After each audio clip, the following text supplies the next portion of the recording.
Welcome back. We are live from Myrtle Beach, South Carolina, as I'm on vacation. So, excuse me, guys, if I haven't put out as much content as I normally do, but we're going to get back into the swing of things. Vacation is starting to wind down. We got about another 3, 4 days left to go here.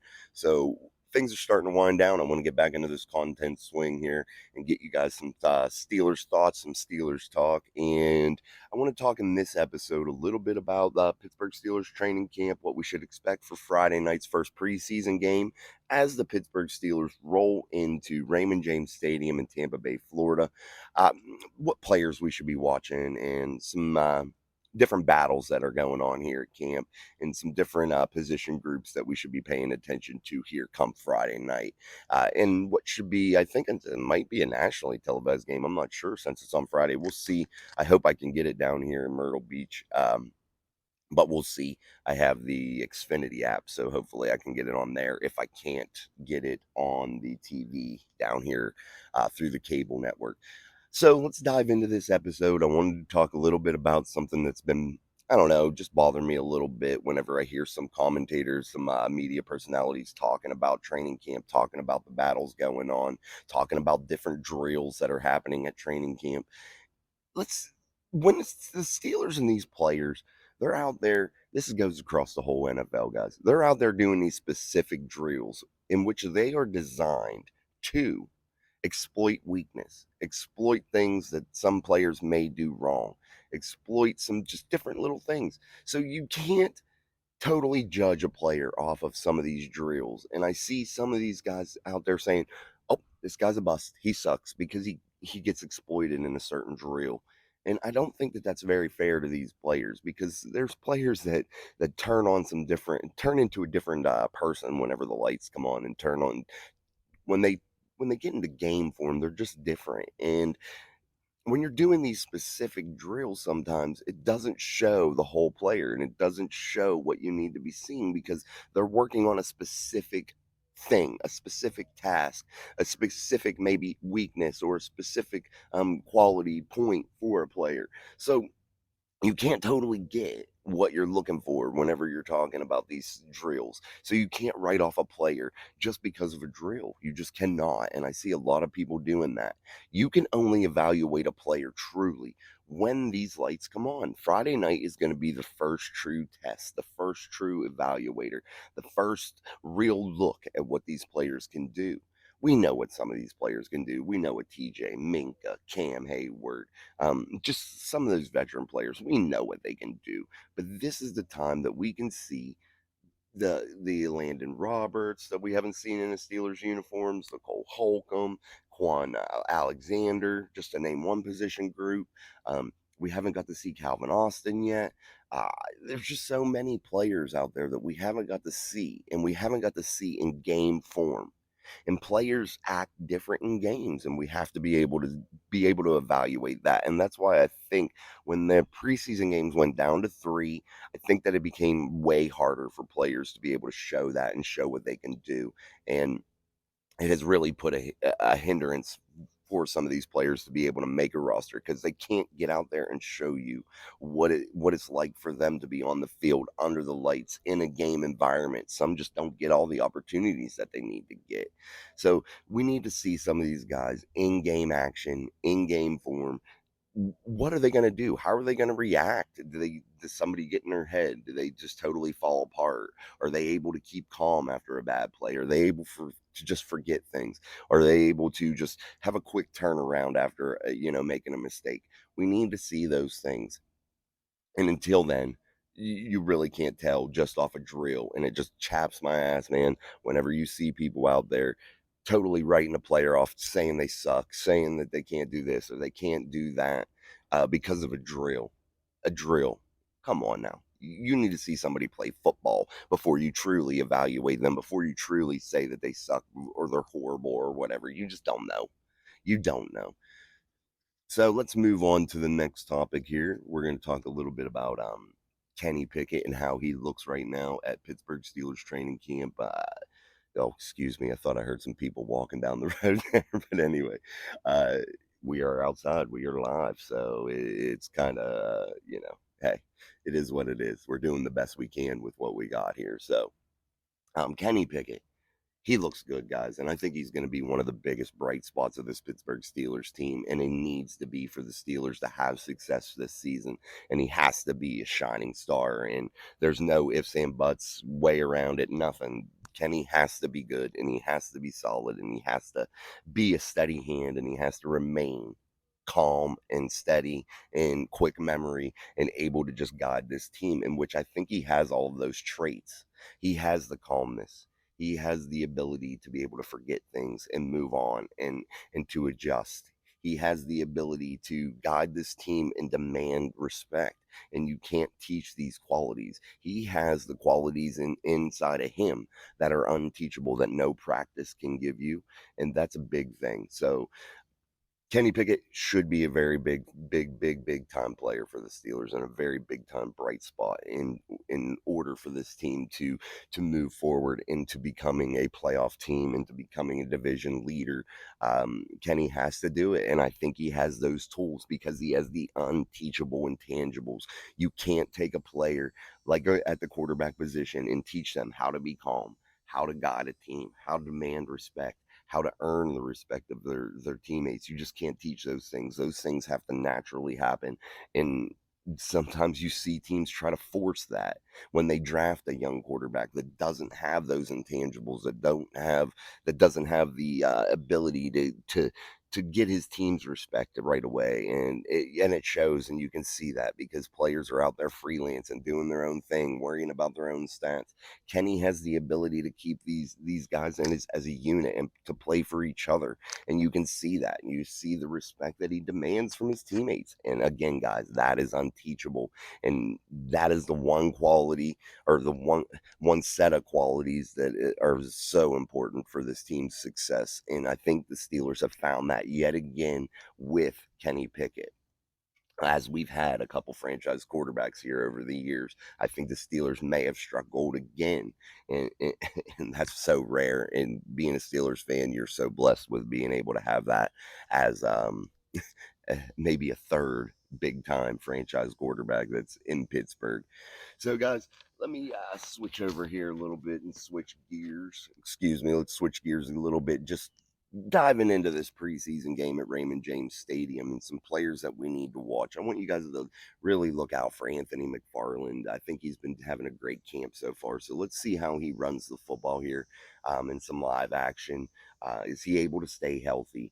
Is he able to keep the ball or keep himself from just always bouncing everything to the outside? Is he able to hit those holes crisp and keep what he's shown us in training camp so far? We've seen it when we've seen the seven shots and different team drills like that. We've seen his ability to be able to hit the hole and accelerate to that second level, and we need to see if he's able to do that in the game here against the Buccaneers.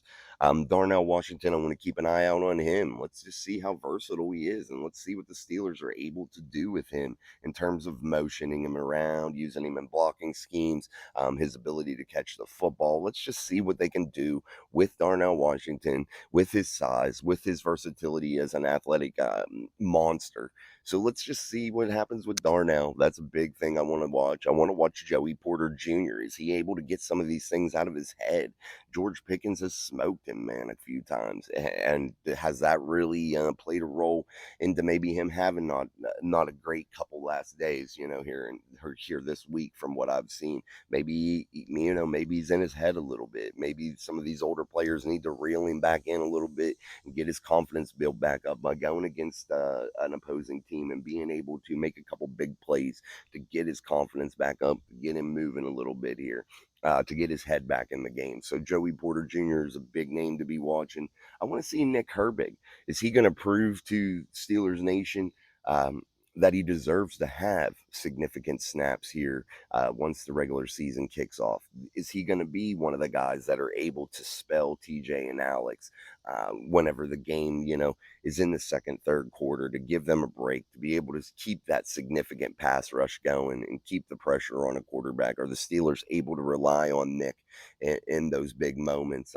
I want to watch also Keanu Benton. He's big in terms of running, well, stuffing the run game, even getting to the passer and applying pressure up the middle there. Is Keanu Benton ready? Is he ready to be that NFL guy that we need him to be? Is he able to just fit right in as another puzzle piece with Cam and Larry Ogunjobi and those types of players? Is he ready to do those types of things? We need to see that in live game action. Um, and another bright spot, Kendrick Green. Let's watch him. He was one of the worst Steelers. No one liked him. Everybody was like, get rid of him, and I'm included in that. I thought he was just worthless to have on the roster, but he's proven to have a little bit of worth. And Kendrick playing fullback, coming into his own a little bit and proving that he has some value elsewhere. And that's what he needs to do to be able to make this 53 man. He needs to be able to prove to Mike Tomlin and the rest of the team and the rest of the coaching staff, hey, I have value outside of my initial duties as the backup center, or he has to prove that he has a lot of worth, because there's very few spots. 53 man roster is not very big when you're talking about a football team and you're having 11 personnel on each side of the ball plus special teams. There's not a lot of room for error, and this team has to have guys on it that are versatile and that can do several things in order for them to justify putting them on the roster. And I think Kendrick Green is now solidifying his role as a versatile player, being able to come out of the backfield, catch the football, showing some talent there, showing his athleticism, being able to put some heavy, heavy hits on guys whenever he's coming in motion or he's being the lead blocker with a full head of steam. What's There's not many guys out there, especially defensive backs, when they get to that second level or hit to the outside, that are going to want to block or even attempt to tackle a guy like Kendrick Green in his size. And if he's able to just keep this athleticism up and keep this ability to be able to catch that football in big moments, maybe outside of the backfield, and plow some people over, he might have some significant worth to be able to put him in there whenever we're down near the goal line and really pound the football and give the Steelers that power running game that they've really been lacking the last few years. And that might really help them out. So we'll see how Kendrick pans out here, guys. I like him. I think he's going to make the roster, and I think the Steelers are going to utilize him. And I think we're going to see Friday night him get some opportunities at that fullback position, because he's been getting them a lot here lately.